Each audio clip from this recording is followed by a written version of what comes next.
Continuamos con la serie Temas de importancia para la Iglesia.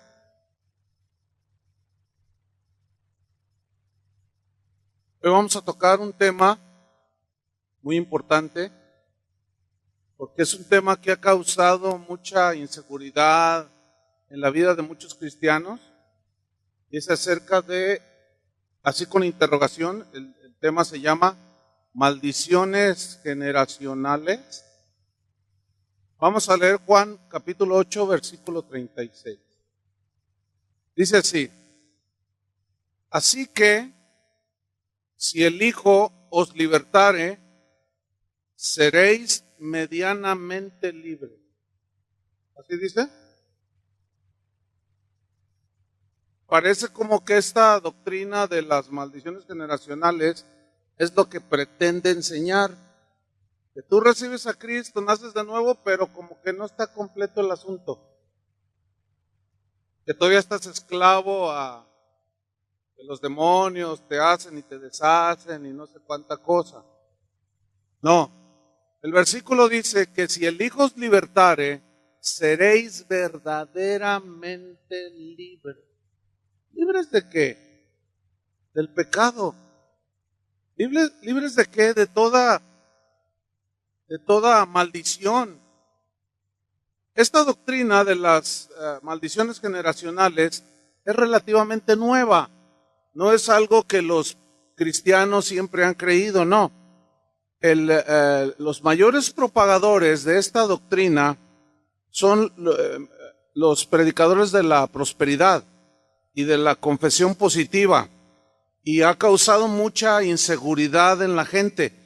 Esta doctrina es prima hermana de la enseñanza que les di hace 8 días sobre cristianos endemoniados. O sea, son primas hermanas, casi hermanas. O sea, van una de la mano, van de la mano ambas. Entonces, fíjense que casi todas las enseñanzas de las maldiciones generacionales basan su enseñanza en 4 versículos que son paralelos.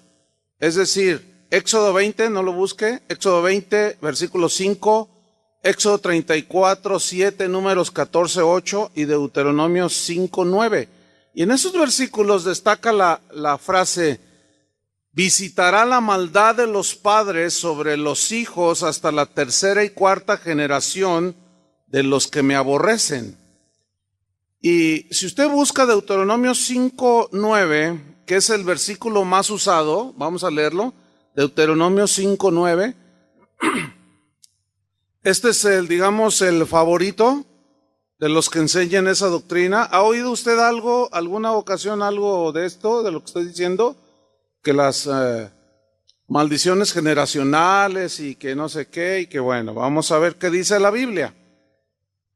Deuteronomio 5, 9. El versículo 8 habla acerca de no hacer imágenes ni de nada que esté en el cielo ni en la tierra. Y en el 9 dice: no te inclinarás a ellas, es decir, a las imágenes, ni las servirás, porque yo soy Jehová tu Dios, fuerte, celoso, que visito la maldad de los padres sobre los hijos hasta la 3ª y 4ª generación de los que me aborrecen. Bien. Muchos interpretan este pasaje para enseñar precisamente las maldiciones generacionales. Y consiste en que son las maldiciones que heredan los hijos, o sea, que usted heredó en este caso, como consecuencia de los pecados de sus padres. ¿Sí? Por ejemplo, si tu padre fue un alcohólico, entonces tú lo serás también. Y hay que romper con esa maldición, dicen ellos. Si tu padre fue un adúltero, entonces tú lo serás también. Entonces hay que romper con esa maldición. Según esta doctrina, pues un violador engendra un violador, ¿sí? Un pobre engendra a otro pobre. Y así sucesivamente, porque ese es en esencia el centro del mensaje de esa doctrina, de las maldiciones generacionales. Algunos enseñan inclusive la autoliberación, o sea que yo me puedo autoliberar, ya ahí ya raya en otra O nos libera Cristo o nos autoliberamos nosotros, ¿verdad? Actualmente el sistema G12 es el máximo divulgador de esta doctrina extraña. En sus encuentros que ellos realizan, invariablemente, si la gente es cristiana o no, los meten a una sesión que ellos denominan rompimiento de maldiciones generacionales. Ahora, ni los primeros cristianos, pues la era apostólica del primer siglo, ni en la historia de 20 siglos ya del cristianismo se menciona esta doctrina que fue practicada. No hay versículos en la Biblia donde se liberen a los cristianos de las maldiciones generacionales. No existe en la Biblia. Muchísimo menos existe la autoliberación por medio de esos rompimientos y cancelaciones que la gente suele hacer, que más parecen conjuros de hechicería que otra cosa. Porque escúchenme bien, si no tiene sustento bíblico, no debemos aceptar nada. Ahora, hay algo muy importante aquí, quiero que ponga atención. Para dormirse es muy temprano, ¿eh? Ok. El punto es este. Una de las reglas de interpretación de las Escrituras, porque hay reglas de interpretación, es esta. Se debe tomar en cuenta el contexto inmediato y general del pasaje que se va a interpretar. ¿Qué es el contexto inmediato? Son los versículos que vienen antes y después del versículo a interpretar. ¿Cuál es el contexto general? Es lo que dice el conjunto de libros de las Escrituras de la Biblia respecto al tema. Por ejemplo, de Jesús.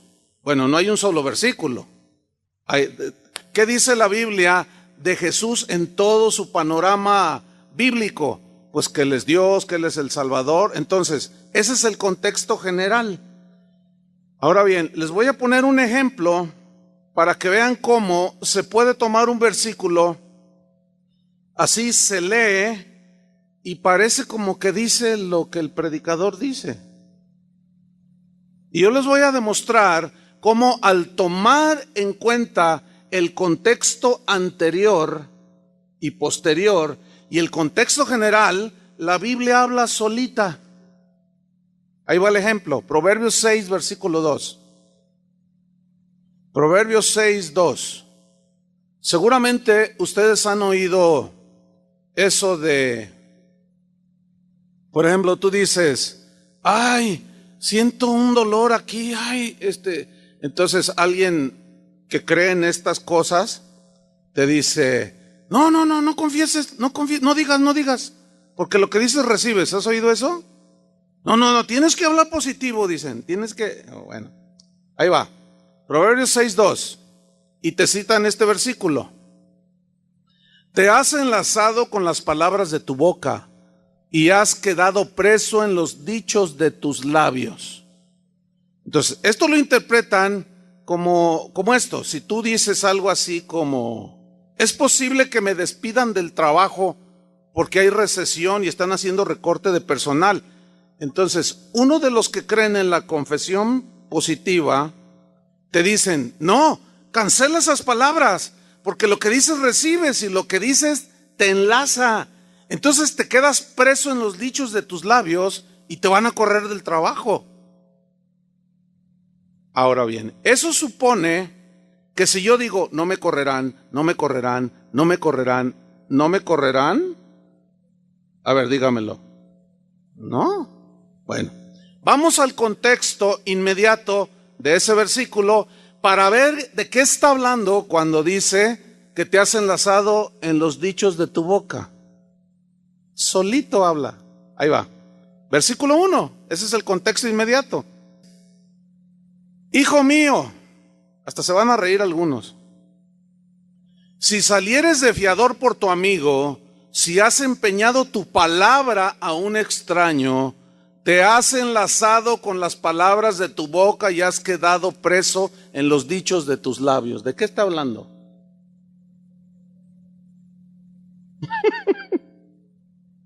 ¿Ya lo vieron?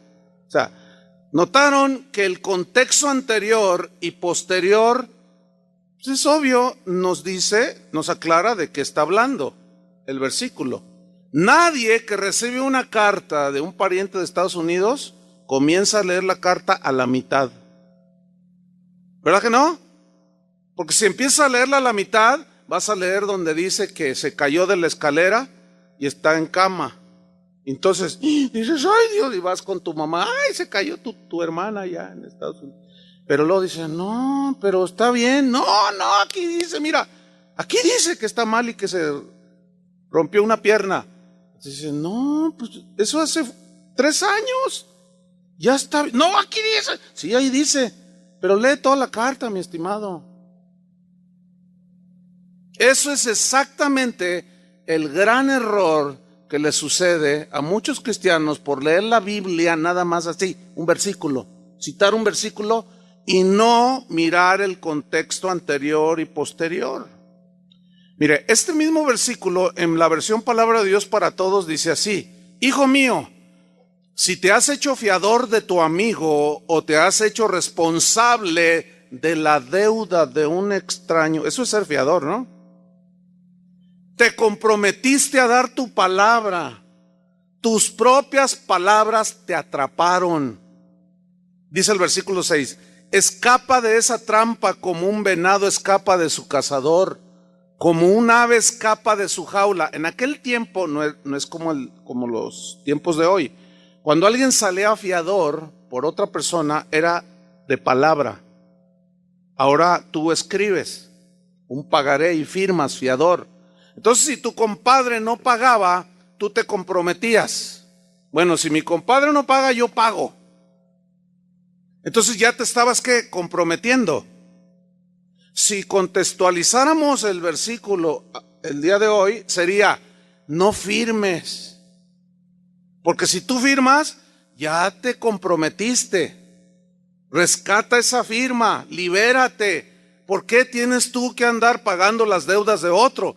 Eso es a lo que se refiere, te has enlazado en los dichos de tu boca. Nada que ver. Y como ese ejemplo, hay 20,000 ejemplos. Entonces, en Éxodo 25, donde dice, no te inclinarás a ella ni las honrarás, porque yo soy Jehová tu Dios, fuerte, celoso, que visito la maldad de los padres sobre los hijos, hasta la 3ª y 4ª generación de los que me aborrecen, y hago misericordia a millares a los que me aman y guardan mis mandamientos. Ok, este texto que acabamos de leer, estos 2 versículos, sin su contexto, ponga atención, nada más así, leyéndolo así como lo hicimos, sin tomar en cuenta el contexto anterior y el contexto posterior y el contexto general de la Biblia al respecto, al leerlo así, bueno, parece que dice que los hijos serán castigados por los pecados de sus padres, ¿sí o no? Eso es lo que sugiere si tú lo lees así nada más. ¿Estamos en eso, sí o no? Parece, porque visito la maldad de los padres sobre los hijos hasta la 3ª y 4ª generación de los que me aborrecen. Bueno, vamos a hacer 6 observaciones precisamente sobre estos textos, para ver si realmente se refiere a eso. Y vamos a ver, pues el contexto general, vamos a ir en algunos pasajes de la Biblia, por toda la Biblia, para ver si es verdad que yo pago las consecuencias de los pecados de mi padre. Para ver si es verdad que usted paga las consecuencias de los pecados de sus padres, de sus abuelos y de su bisabuelo. Vamos a ver si es verdad eso. Ok. ¿O a qué se refiere ese versículo? La primera observación es esta. Hay que notar que las maldiciones de las que habla aquí están sobre aquellos que odian a Dios. ¿No dice eso el versículo? Pregunta, ¿usted odia a Dios? Entonces,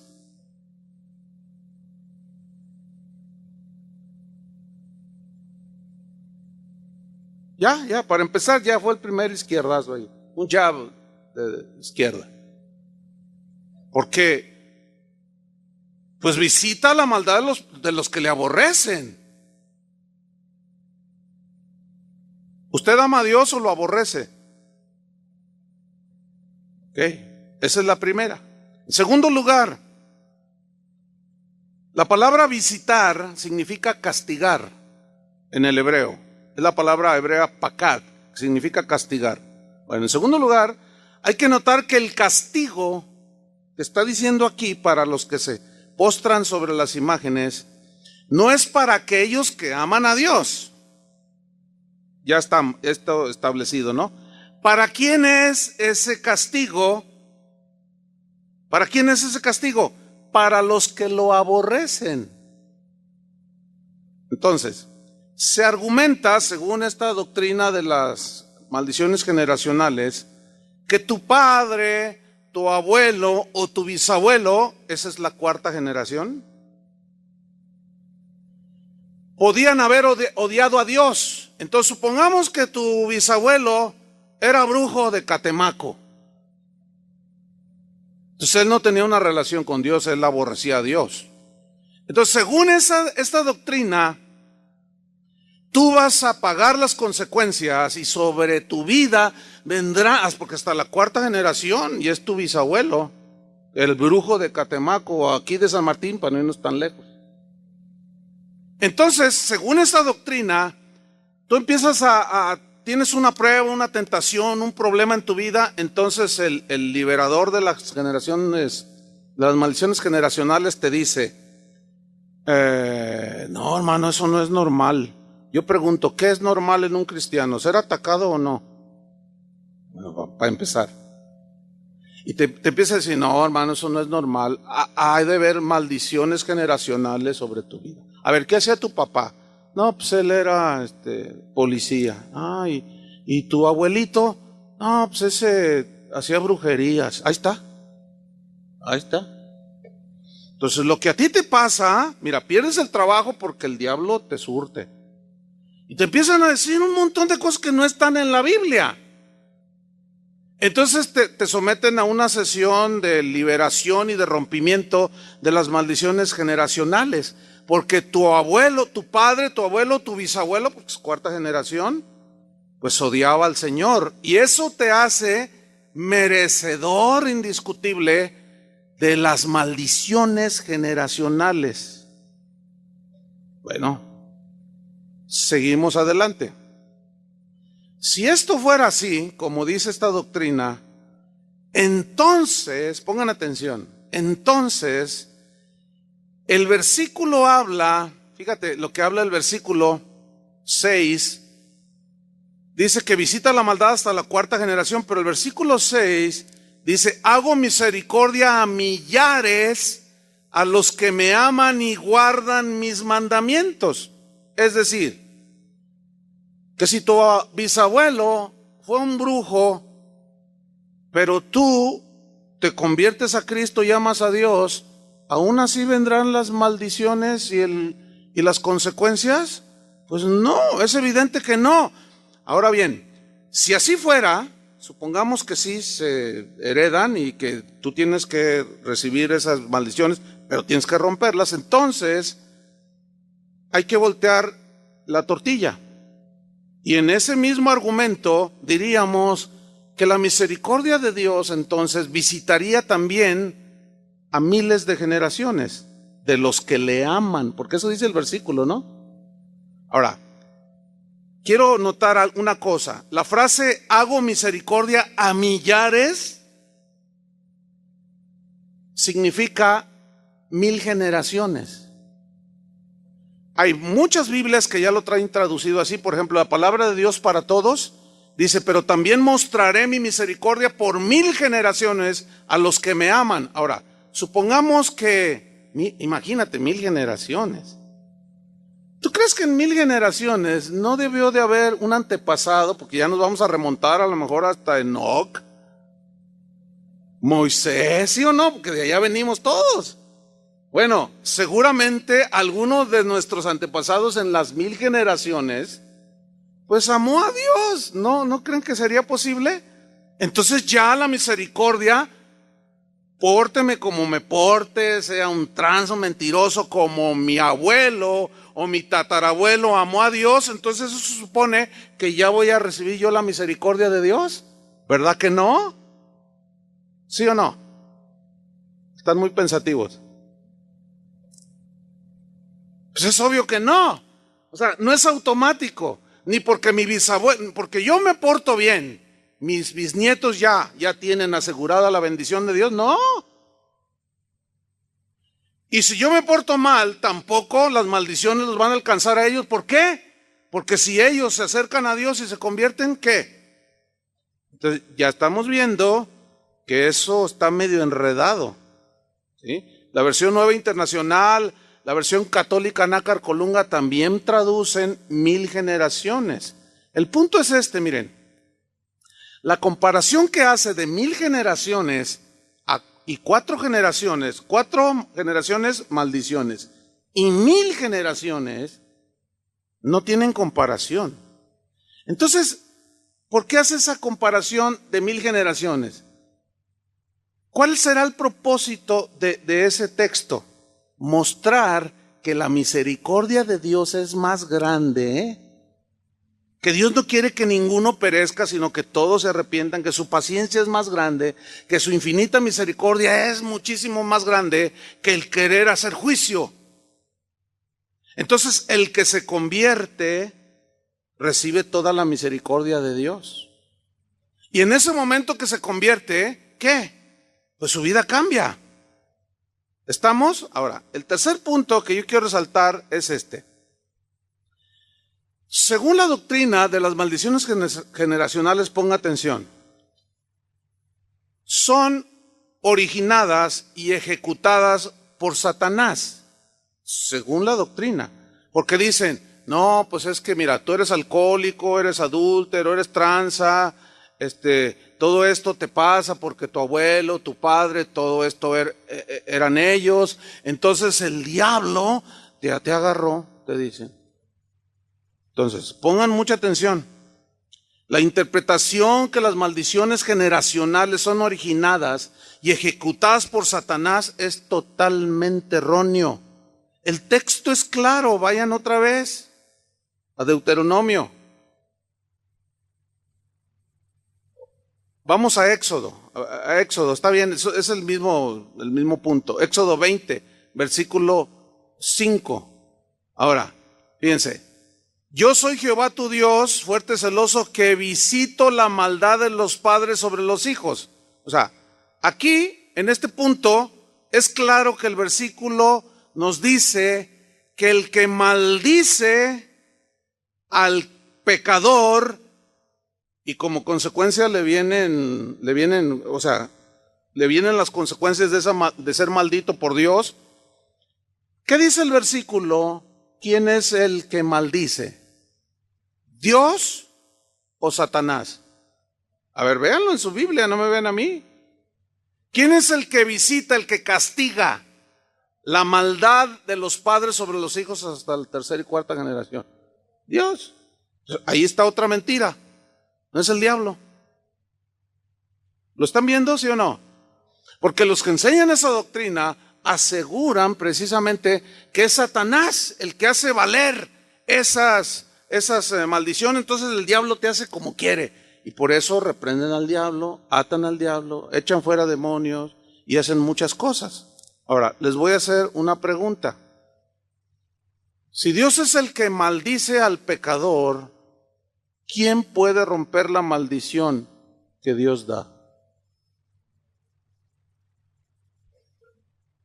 Sí, yo sé que Dios mismo, pero yo dije ¿quién? Me refiero a una persona. ¿Quién puede romper una maldición que Dios dice? Nadie. Y ahí ya es toda una confusión esa doctrina entonces. Invocar el nombre de Jesús contra una maldición. Porque la gente que rechaza a Cristo está bajo maldición, así dice la Biblia. Están bajo la ira de Dios, ¿sí o no? Entonces si yo me acerco a una persona, no le hablo de Cristo, no le digo que se arrepienta y nada. Entonces veo, no, oiga, Pues es que ya me divorcié, dice la señora, porque me fue mal el matrimonio. Entonces, ay, mire, oiga, ¿y sus padres? No, se divorciaron. Ah, ¿y sus abuelos? También se divorciaron. Y pues ya ve, no sé si ya se dio cuenta que mi hija la mayor también ya se divorció. Y no, sabe una cosa, es una maldición generacional. Pero cuando analizas la cosa, te das cuenta, ¿cuál maldición generacional? Es la naturaleza humana. Es porque es bien rebelde la señora o el esposo y no obedecen a Dios, no tienen a Dios en su vida, están bajo maldición. Entonces, si yo llego queriendo romper algo que Dios dijo que están bajo maldición, ¿quién soy yo para romper algo que Dios? La ira de Dios está sobre los que le rechazan. ¿Quién soy yo?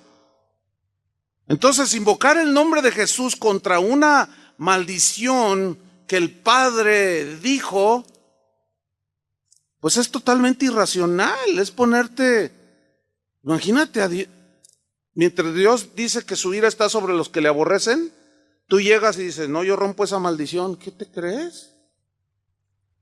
Es algo contradictorio, es absurdo. Y los que hacen así se encuentran luchando contra Dios. Ahora, Dios, en cuanto una persona se convierte, esa ira de Dios, ese enojo, ese castigo, esa maldición, se quita, ¿sí o no? Que fue lo que te sucedió a ti y a mí. Ya no estamos bajo la ira de Dios. Por lo tanto, ya no estamos bajo maldiciones. Imagínate, recibimos a Cristo y las maldiciones ahí siguen.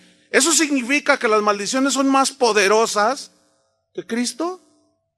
Cristo nos redimió de la maldición de la ley. ¿Ven? En cuarto lugar, el contexto general de la Biblia contradice la idea o la doctrina, y aquí ya la teoría, de que los hijos pagan por el pecado de sus padres. Porque vamos a analizar el contexto general también, ¿sí? El contexto general, la enseñanza general de la Biblia, contradice que los hijos son destinados para recibir las maldiciones por el pecado de sus padres. Porque si así fuera, ponga atención, se supone que también es a la inversa, que ya lo expliqué. Si yo me porto bien, mal, ¿mi hijo recibe las maldiciones según la doctrina falsa esa? Sí. Entonces, volteamos el otro lado. Si yo me porto bien, ¿se sugiere entonces que a él le va a ir bien también? Pues no. Y eso es lo que vamos a ver.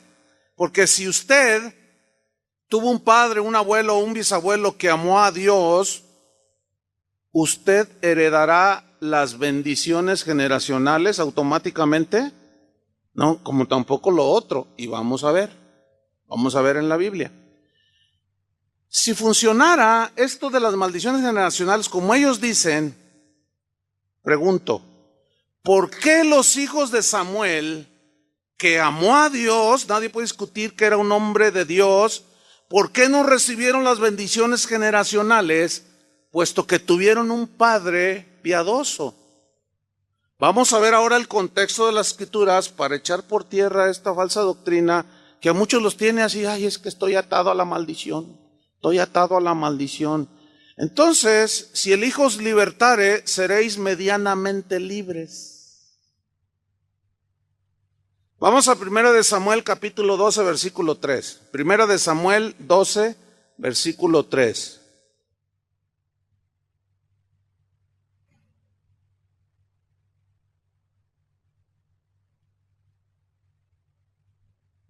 Recuerde que estamos viendo el contexto general sobre este tema. Está aquí Samuel y dice, aquí estoy, atestiguad contra mí delante de Jehová y delante de su ungido, si he tomado el buey de alguno,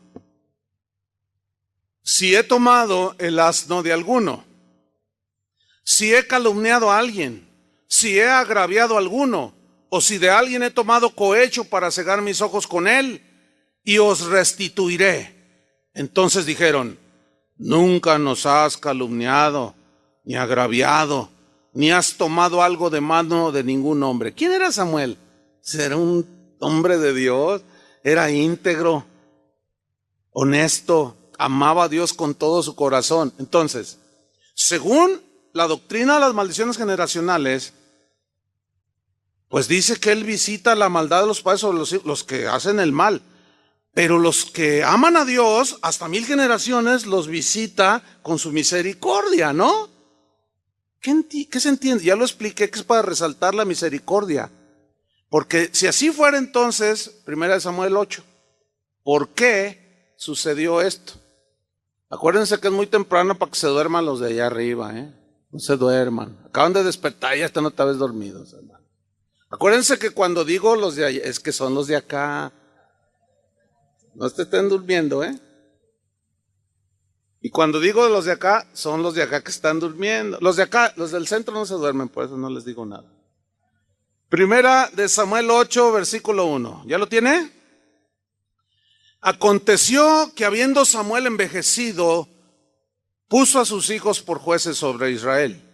Y el nombre de su hijo primogénito fue Joel, y el nombre del segundo Abías, y eran jueces en Bérseba. Pon atención, ¿eh? Pero no anduvieron los hijos por los caminos de su padre. Antes se volvieron tras la avaricia, dejándose sobornar y pervirtiendo el derecho. ¿Qué pasó ahí? ¿Qué pasó? Pues no dice que visita la maldad de los padres sobre los hijos y que por 1000 generaciones también su misericordia. Aquí eran sus hijos. Estamos viendo el contexto general, a ver si es verdad que se hereda las maldiciones por el pecado de los padres, o en todo caso las bendiciones por ser hombres justos y mujeres justas, tus hijos ya automáticamente son bendecidos. No, ¿verdad que no? ¿Cuántos tienen problemas con sus hijos? Entonces, lo que es que eso sugiere que tú eres un malandrín. Eso ya no les gustó, ¿verdad? ¿Ven? O sea, es totalmente antibíblica esa doctrina. Pero todavía vamos a un ejemplo más. Este sí, de plano, está así como cuando está un vidrio grande de 4x4 y agarras una piedra y lo tiras al centro y lo haces añicos, así. Así se va a venir esa doctrina. Porque esa doctrina, hermanos, tiene atrapados a muchos en la inseguridad. No los deja tener una relación bonita con el Señor, limpio, porque todo el día están peleando con el diablo.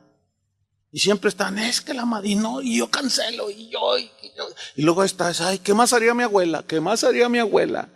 Fue bruja, fue esotérica, ¿qué más haría? Y ahí estás, porque pues como sigue el asunto, sigue la lucha, sigue el ataque, tú estás, ¿qué más haría? Revélame, Espíritu Santo. No, hombre. Segunda de Reyes 18:3. Aquí habla de un rey llamado Ezequías. Segunda de Reyes 18:3. Este hombre fue muy notable. Acuérdense que estamos viendo el contexto general sobre el punto. A ver qué dice toda la Biblia. Si es verdad que los hijos pagan por el pecado de los padres. Segunda Reyes 18:3 dice: hizo lo recto, o sea, Ezequías, ante los ojos de Jehová, conforme a todas las cosas que había hecho David su padre. Él quitó los lugares altos, quebró las imágenes, cortó los símbolos de acera, e hizo pedazos la serpiente de bronce que había hecho Moisés, porque hasta entonces le quemaban incienso los hijos de Israel, y la llamó Neustán, que significa esa cosa. En Jehová Dios de Israel puso su esperanza, ni después ni antes de él hubo otro como él entre todos los reyes de Judá, porque siguió a Jehová y no se apartó de él, sino que guardó los mandamientos que Jehová prescribió a Moisés, y Jehová estaba con él, y donde quiera que salía, prosperaba todo lo que él hacía. Hizo un montón de tremendo hombre de Dios. Pregunta.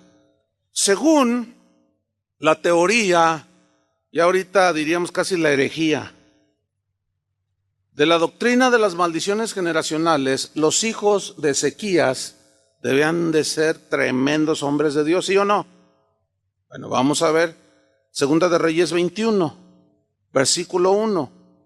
Muere Ezequías. Ezequías tenía un hijo llamado Manasés. Tenía varios, pero este era el primogénito y como consecuencia heredaba el reino. Segunda de Reyes 21, 1.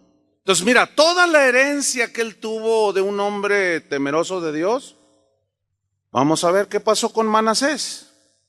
Dice así, de 12 años era Manasés cuando comenzó a reinar. Y reinó en Jerusalén 55 años. El nombre de su madre fue Epsiba. Versículo 2. E hizo lo malo ante los ojos de Jehová. ¿Qué? ¿Cuáles maldiciones generacionales heredó? A ver. ¿Por qué hizo lo malo? Porque él quiso. Ese es el problema con el tema que yo les comenté de la psicología, que excluye y evade la responsabilidad de cada uno. Igual de que los demonios se meten en los cristianos y que nos hacen pecar. Entonces nadie es culpable. Ahí está la falacia. Ahí está la mentira. Ahí está el gravísimo error. Hizo lo malo ante los ojos de Jehová, según las abominaciones de las naciones que Jehová había hecho delante de los hijos de Israel, porque volvió a edificar los lugares altos que Ezequías su padre había derribado. Y levantó altares a Baal e hizo una imagen de acera, como había hecho Acab, rey de Israel, y adoró a todo el ejército de los cielos, y rindió culto a aquellas cosas, al sol, a la luna, a las estrellas. Mira el versículo 5. Edificó altares para todo el ejército de los cielos en los dos atrios de la casa de Jehová. Y pasó a su hijo por fuego. ¿Qué significa eso? Quemó a uno de sus hijos a un ídolo llamado Moloc en sacrificio. Y se dio a observar los tiempos y fue agorero e instituyó encantadores y adivinos. Son los abuelos de Walter Mercado. Dice, multiplicando así el hacer lo malo ante los ojos de Jehová para provocarlo a ira. Pregunto, ¿qué pasó allí? ¿Por qué la misericordia no funcionó automáticamente? Pero resulta que se muere Manasés y tiene un hijo. Tuvo un hijo, el primogénito llamado Amón. Entonces, según la teoría de las maldiciones generacionales, su hijo debía de reproducirlo a él, ¿no? Pero la pregunta es, ¿por qué Manasés no reprodujo a Ezequías? Pero resulta que su hijo Amón sí reprodujo a su padre Manasés. ¿Qué? ¿Aquí sí funcionaron las maldiciones generacionales? Vamos a ver, Segunda de Reyes 21, 18. ¿Acaso aquí sí operaron las maldiciones generacionales y el hijo de Manasés tuvo que pagar por el pecado de su padre? Segunda de Reyes 21, 18. Dice así. Y durmió Manasés con sus padres, o sea, murió. Y fue sepultado en el huerto de su casa, en el huerto de Usa, y reinó en su lugar Amón su hijo. Mire el 19. De 22 años era Amón cuando comenzó a reinar, y reinó 2 años en Jerusalén. El nombre de su madre fue Mesulemet, hija de Harús, de Jotba, e hizo lo malo ante los ojos de Jehová, como había hecho Manasés su padre. Y claro, los de las maldiciones generacionales citan estos dos. Y dicen, ¿ves? Es que la maldición estaba allí, entonces pues volvió a hacer lo mismo que su padre. Ya ves que consultaba divinos y agoreros y hechiceros, entonces las maldiciones pues están sobre ti. Versículo número 21. Y anduvo en todos los caminos en que su padre anduvo, y sirvió a los ídolos a los cuales había servido su padre, y los adoró. y dejó a Jehová, el Dios de sus padres, y no anduvo en el camino de Jehová. Entonces, esos dos reyes sugieren, si lo lees así nada más, no en el contexto general de la Biblia, sugiere que las maldiciones generales sí funcionan, ¿no? ¿Sí o no? Pero la pregunta es, ¿y Ezequías? Pero aquí es donde viene ya así a hacer polvo los añicos que quedaron. Resulta que Amón tuvo un hijo, se llamó Josías. Entonces Josías era hijo de Amón, nieto de Manasés, tercera generación, ¿sí? Y bisnieto de Ezequías, cuarta generación. Segunda de Reyes 21:5.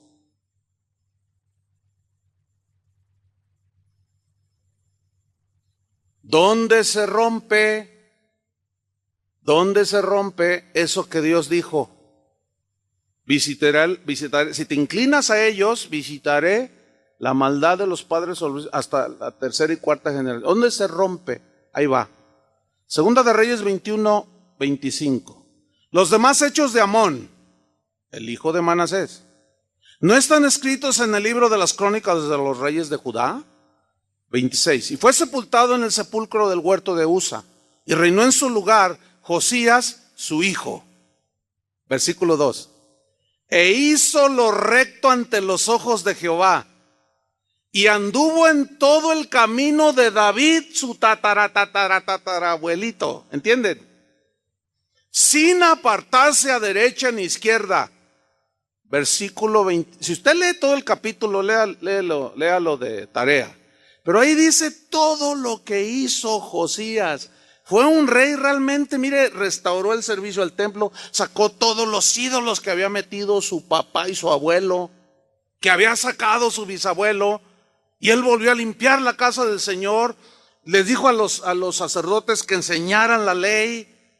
La gente oraba, la gente se encontró con el Señor, construyó ciudades, y fue un rey realmente. La gente estaba tan contenta de estar bajo el reinado y el gobierno de un rey como ese rey piadoso llamado Josías. Y dice el versículo 25, y no hubo otro rey antes de él. Y aquí viene el punto, que se convirtiese a Jehová de todo su corazón, de toda su alma y de todas sus fuerzas, conforme a toda la ley de Moisés. Ni después de él nació otro igual. ¡Ey! ¿Qué pasó aquí? Alguien debe estar equivocado en cuanto a esa falacia de las maldiciones generacionales, ¿no cree? Alguien debe estar equivocado. Supongo que Dios no.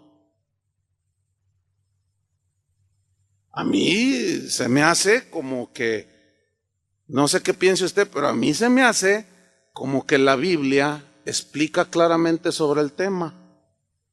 Porque estamos viendo el contexto general, ¿sí o no? Porque según la teoría de las maldiciones generacionales, Josías debía estar maldito, ¿sí o no? Y Dios iba a visitar y a castigar a Josías por el pecado de su abuelo y de su padre. ¿Dónde se rompió? Cuando él se convirtió a Jehová de todo su corazón. ¿Ya te convertiste a Cristo? ¿Qué pasó cuando te convertiste? ¿Tu abuelo, el jefe de los brujos de San Martín? Todas las maldiciones, el castigo que Dios había dicho que vendría sobre los padres, sobre los hijos a la tercera y cuarta generación, ¿dónde se rompe, hermanos? ¿Dónde se rompe? Cuando te conviertes. Entonces, todo ese asunto es pura faramaya. Todo ese asunto de que ahora vamos a romper maldiciones generacionales, hermanos. A ver, piensa, investiga, ¿qué fue de tu abuelo? ¿Qué hizo tu tatarabuelo? Y ahí estás tú, como los mormones, mirando su genealogía de sus ancestros. A ver qué descubres allí, qué hicieron. ¿Y qué tal si descubres que tu bisabuela era una mujer de Dios y tu bisabuelo hasta pastor fue y tú ni sabías? Entonces dices, ¿entonces por qué tantas cosas me pasan?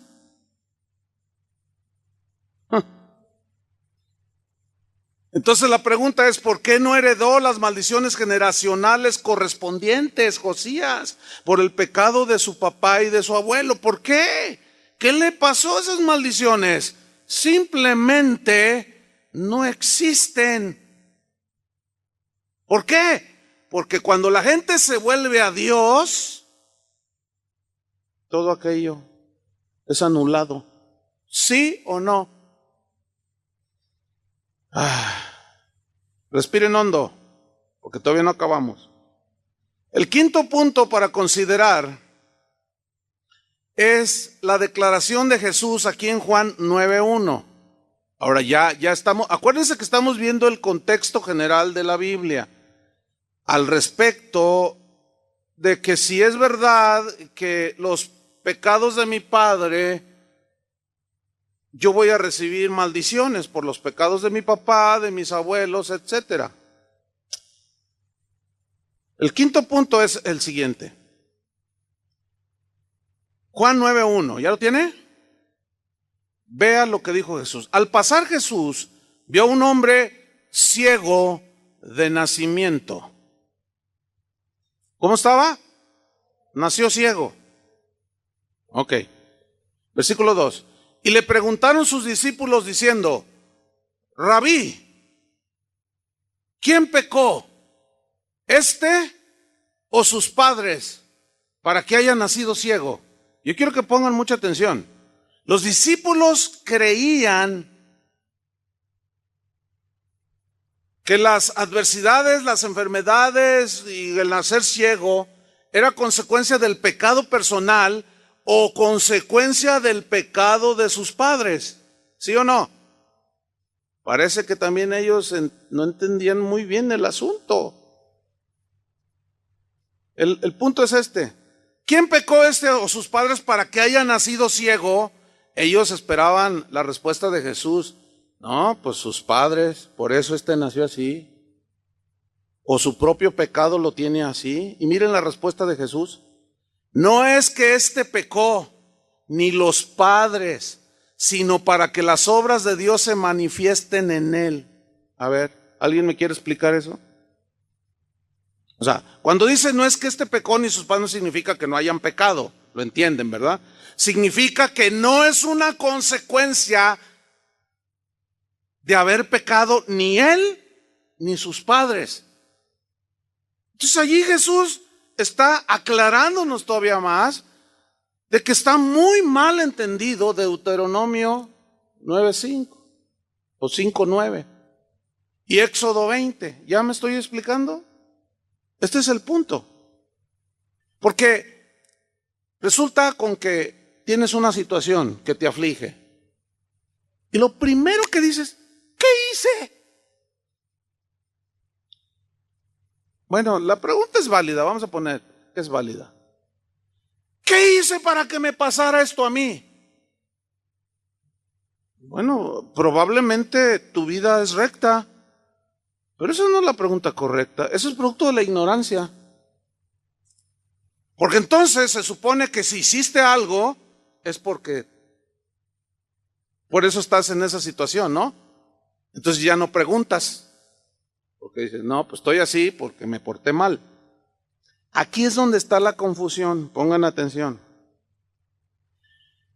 Yo creo que ahí está la confusión en los que empezaron a sacar del contexto y inventaron esta enseñanza.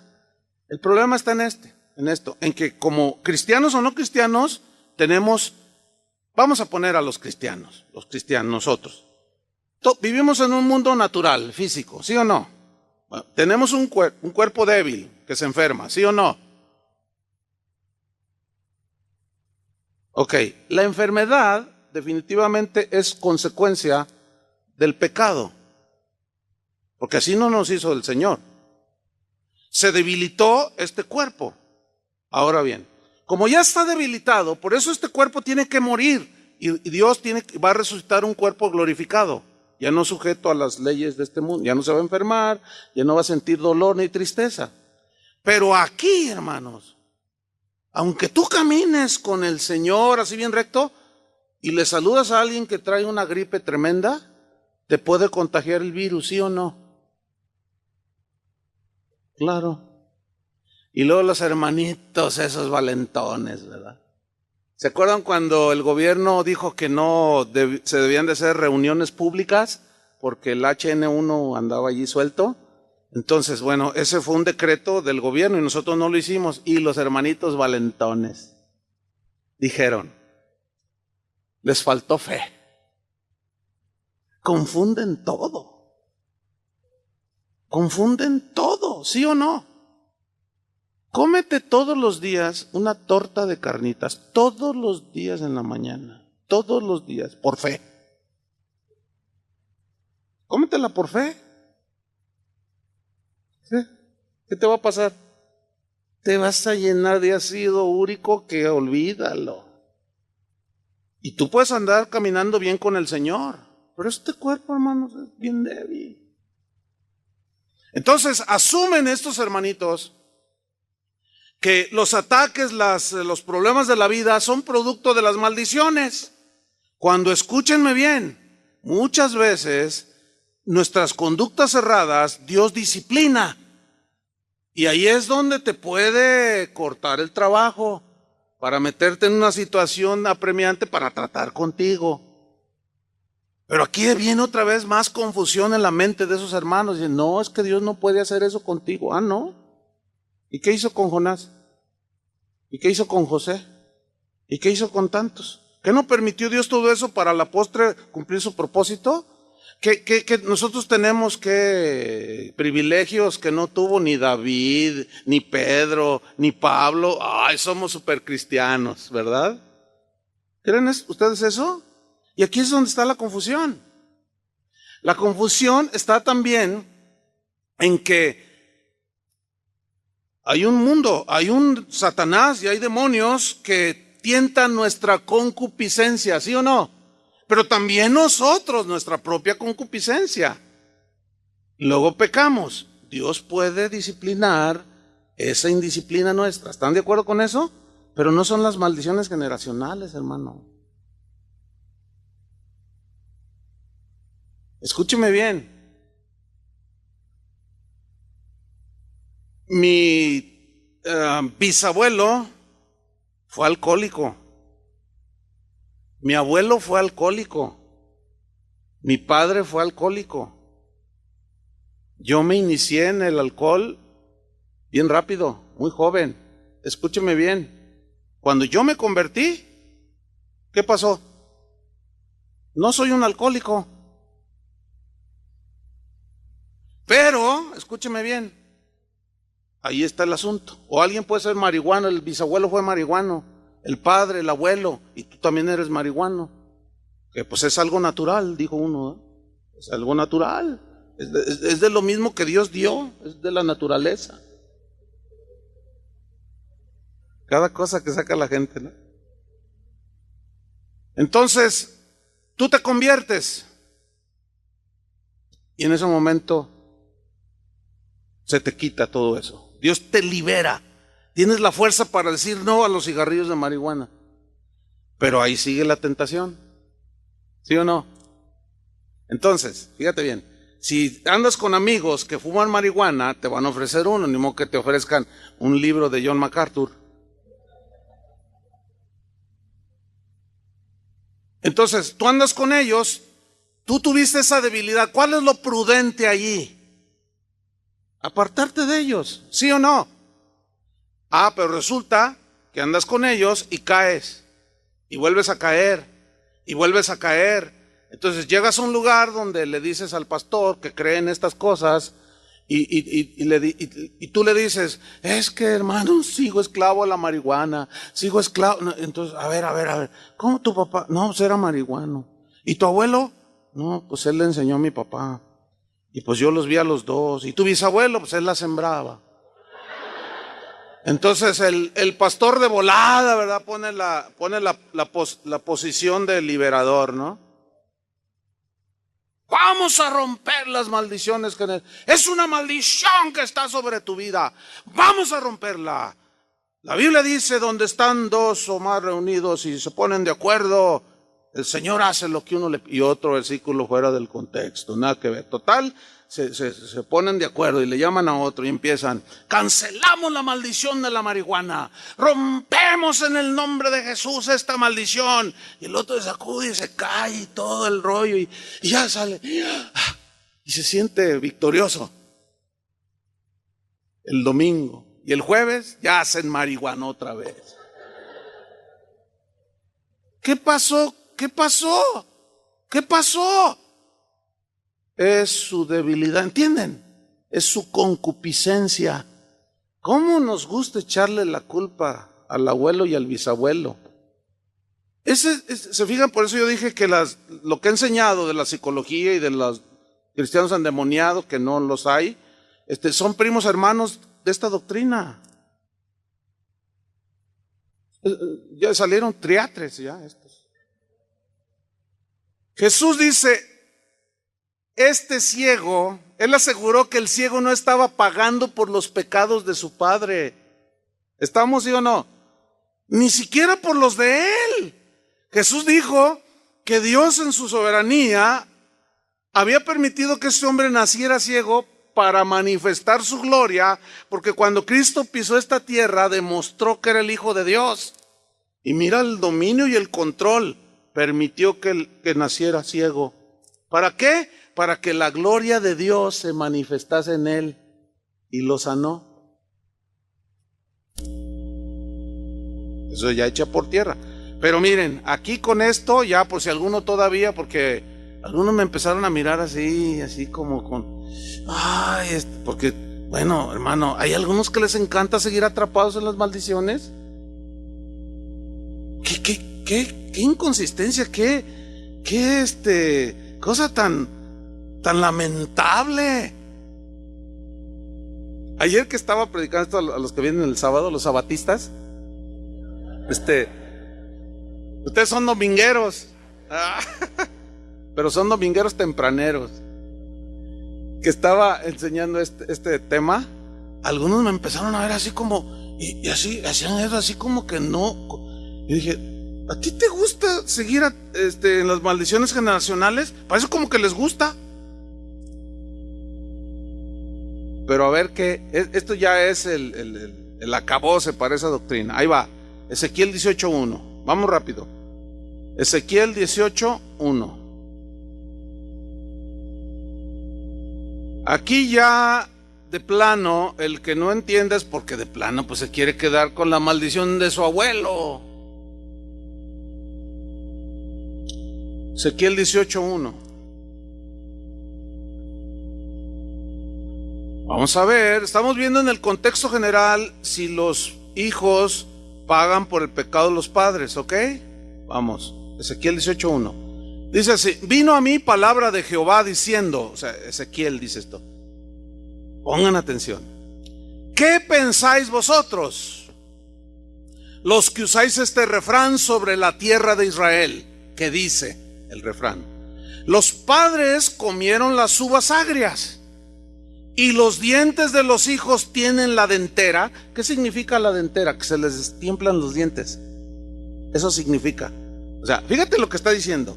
Así dice el Señor: ustedes piensan y usan este refrán en Israel: los padres son los que se comen las uvas agrias y los hijos son a los que se les destiemplan los dientes.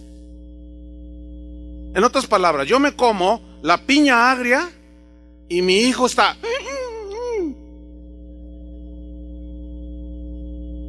Es como esto. La amargura, tú te amargas contra alguien que te hizo algo. La amargura es un veneno que tú te tomas queriendo que se muera el otro. Es lo mismo. Entonces, miren lo que les está diciendo. Ustedes usan este refrán, ¿verdad? De que los hijos heredan las consecuencias de la conducta de sus padres. Pues yo les voy a decir que entendieron muy mal. Versículo 3. Vivo yo, dice Jehová, que nunca más tendréis por qué usar este refrán en Israel. ¿Por qué? Porque era mentira. Ahí va, versículo 4. He aquí todas las almas son mías. ¿De quién son? Y aquí está otra confusión. Los de las maldiciones generacionales dicen que todo el mundo entero está bajo el maligno. significa bajo la influencia, y ellos no tienen cómo contrarrestarlo. Pero a nosotros nos hace como quiere el diablo, ¿verdad que no? Y estamos en el mundo. Pero ¿quién es el dueño? Dios es el dueño de las almas. Dice, todas las almas son mías, como el alma del Padre, así el alma del Hijo es mía. El alma que pecare, esa morirá. Algunos le dicen, al fin, ay, gracias, Padre, al fin les cayó el 20. ¿Qué significa esto? No me vengan con que si el Padre hizo, el Hijo va a llevar las consecuencias. No, ¿de dónde sacaron eso? Hasta un refrán se hizo, fíjate nomás, un dicho. No. El alma que pecare, esa morir. En otras palabras, cada quien es responsable de sus pecados. Nadie puede culpar a los demás para justificarse. Y volvemos a los de algunas enseñanzas atrás. Ya deja de decir, soy así porque mi padre me abandonó. Soy así porque mi madre me tiró en el baldío. Soy así porque mi tío me manoseó cuando era niña. Soy así. Ya. Ok, fue un episodio terrible que tu padre te haya abandonado. Pero si tú te escudas en ese episodio de tu pasado para hacer lo que haces, escúchame bien, no es una maldición, es tu decisión de pecar. No les gustó eso, ¿verdad? Pero aquí no acaba el versículo. El hombre que fuere justo e hiciere según el derecho y la justicia, el que no comiere sobre los montes, ni alzare sus ojos a los ídolos de la casa de Israel, ni violare la mujer de su prójimo, ni se llegare a la mujer menstruosa, ni oprimiere a ninguno, que al deudor devolviere su prenda, que no cometiere robo, que diere de su pan al hambriento, cubriere al desnudo con vestido, que no prestare interés ni tomare usura, que de la maldad retrajere su mano, e hiciere juicio verdadero entre hombre y hombre, que en mis ordenanzas caminare y guardare mis decretos para hacer rectamente. Este es justo, este vivirá, dice Jehová. Ok, mi padre, mi abuelo fue Walter Mercado. Y yo decidí servir a Dios, ¿entienden? Su gracia me tocó. Me convertí al Señor. Recibí a Cristo en mi corazón. Camino en los caminos de Dios. Y si mi abuelo fue primo del brujo más poderoso y le enseñó todas las artes de magia, todo eso se rompió, se quitó, se anuló cuando yo me convertí. ¿Entienden? Debo hacer una anotación aquí. Otra de las confusiones, esto lo he explicado en otras ocasiones, pero ahorita necesito hacerlo de nuevo. Otra de las confusiones de las maldiciones generacionales es que la vida que llevamos antes de convertirnos fue terrible. Un ejemplo, ahí está un hombre, ¿verdad? Que tuvo 7 esposas, 7 mujeres. Entonces se convierte un día y ciertamente Dios perdona sus pecados. Entonces llega, pastor, ¿qué hago? ¿Por qué, hermanos? Es que no me alcanza el dinero. Tengo 27 hijos. Entonces, él deduce en la ignorancia de que el hecho de haberse convertido ya todo va a estar bien. No, fíjese que no. Las consecuencias de nuestros pecados las seguimos enfrentando. Otro ejemplo. Usted fumó durante 30 años, se convierte, Dios le perdona sus pecados, jamás vuelve a tocar un cigarrillo. Y a los 10 años le sale cáncer en los pulmones. Y usted va con el oncólogo y le dice, híjole, usted tiene una pared de nicotina impresionante, tiene cáncer. Y usted se saca de onda. Y dice, ¿por qué? ¿Por qué? ¿Por qué, Dios mío? Si yo ya te acepté, dice el cristiano. Entonces, el de las maldiciones generacionales te dice, ¿de qué murió tu padre? De cáncer en los pulmones. Ah, ¿y tu abuelo? No, pues también de cáncer en los pulmones. Era un fumador, sí, fumaba faros. Ah, por eso chupó faros. Entonces, no, es una maldición, hermano, es una maldición que tú mueras de cáncer, es una maldición. Y no vamos a permitir que tú te mueras de cáncer en los pulmones. Y empiezan a echar al demonio de cáncer. Ahora, ¿Dios puede sanarlo si Él quiere? Uy, pero si está con los ojos cerrados, nomás lo toca y lo sana. Pero ¿y si no lo sana qué? ¿Fue porque las maldiciones generacionales lo alcanzaron? ¿O fue porque fumó y sus pecados fueron perdonados, pero las consecuencias de sus pecados, esas son las que siguen? Y ahí es donde está otra vez la confusión. Se piensa que esas son las maldiciones generacionales. No. Son las consecuencias. Escuchen, hermanos, el cuerpo te exige que pagues la factura tarde o temprano. Si tú, mira, yo he tratado casos de gente que se convierte, que fueron alcohólicos o fumadores, así como lo que dije, y a los 7, 8 años de convertidos les sale la cirrosis hepática y se ponen mal y se mueren algunos, otros son sanados. Y yo sí les explico para que ellos entiendan, ¿verdad? Entonces, ¿está notando el contraste? El alma que pecare, esa morirá. O sea, cada quien es responsable de qué. Entonces, no se puede culpar ni a tus padres, ni a los demonios, ni a las circunstancias, ni a la sociedad, sino que el alma que pecare, esa morirá. Y la paga del pecado sigue siendo consecuencias negativas. Pero nosotros ya libramos la consecuencia máxima del pecado, que es la condenación del infierno. Pero como todavía vivimos en este cuerpo, todavía nos enfermamos, todavía tenemos situaciones, pero no son las bendiciones, las maldiciones generacionales, hermano. Es nuestra propia, Satanás nos tienta, nosotros mismos también, ya lo explicamos. Vamos al versículo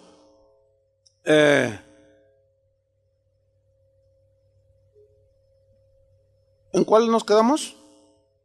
17. Vamos al 18. Ok, no, está bien ahí. A ver, permítanme. El 12, fíjense. Un poquito más atrás. El 10. Fíjate. Mas si engendrare hijo ladrón, o sea, el justo, porque el versículos 8 y 9 habla del justo, ese vivirá, ¿cierto? Ok, dice el 10. Mas si el justo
De ese modo nos salvó, porque la Escritura dice, Dios maldecirá a cualquiera que muere en una cruz. Entonces Cristo cargó en él, sí mismo, los pecados de todos nosotros. No solo los pecados, sino el castigo de nuestra paz fue sobre él. Y en ese momento anuló el acta de los decretos que nos era contraria, según Colosenses, clavándola en la cruz. ¿Qué hizo? Anuló. ¿Qué es anular? Cancelar. Y ahora Cristo ya los canceló en la cruz del Calvario. Ya andan los canceladores. Cancelo, cancelo, cancelo. Y el Señor nada más dice, ay, hijito, ay. ¿De veras cree usted que confesando los pecados de sus antepasados, pidiendo perdón por lo que ellos hicieron, atando y desatando, haciendo guerra, logrará eliminar las maldiciones que ya están eliminadas? Todo es consecuencia de nuestros propios pecados.